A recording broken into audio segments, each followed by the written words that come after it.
একটা সাধারণ লেবুর দাম আর কত হতে পারে? আকারভেদে বড়জোর 20 থেকে 30 টাকা, কিন্তু একটি লেবু যখন প্রায় 1,96,000 টাকায় $1,780 বিক্রি হয়, তখন তা রীতিমতো বিস্ময়কর মনে হতে পারে। সম্প্রতি এমন ঘটনাই ঘটেছে যুক্তরাজ্যের শর্পশায়ার শহরে ব্রিটেলস অকশনিয়ার্স নামের একটি নিলামকারী প্রতিষ্ঠান একটি লেবু নিলামে ওই দামে বিক্রি করেছে। তবে লেবুর দাম যতটা না বিস্ময় সৃষ্টি করেছে, তার চেয়ে বড় বিস্ময় ওই লেবুর বয়স, সেটি যে 285 বছরের পুরনো। বাড়ির একটি পুরনো আলমারির ড্রয়ারের কোনায় পড়ে ছিল লেবুটি। নিলামকারী প্রতিষ্ঠান ব্রিটেলস জানায়, শর্পশায়ারের এক ব্যক্তির কাছে 19 শতকের একটি আলমারি ছিল।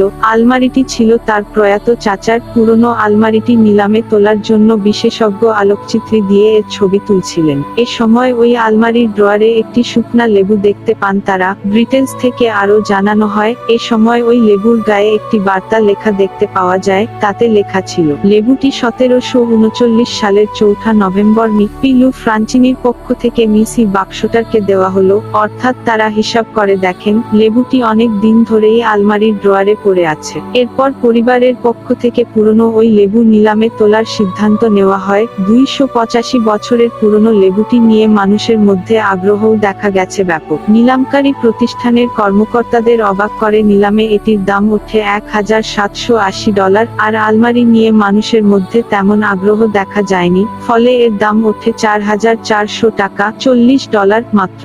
সম্প্রতি এমন ঘটনাই ঘটেছে যুক্তরাজ্যের শর্পশায়ার শহরে ব্রিটেলস অকশনিয়ার্স নামের একটি নিলামকারী প্রতিষ্ঠান একটি লেবু নিলামে ওই দামে বিক্রি করেছে। তবে লেবুর দাম যতটা না বিস্ময় সৃষ্টি করেছে। নিলামকারী প্রতিষ্ঠান ব্রিটেলস জানায়, শর্পশায়ারের এক ব্যক্তির কাছে 19 শতকের একটি আলমারি ছিল।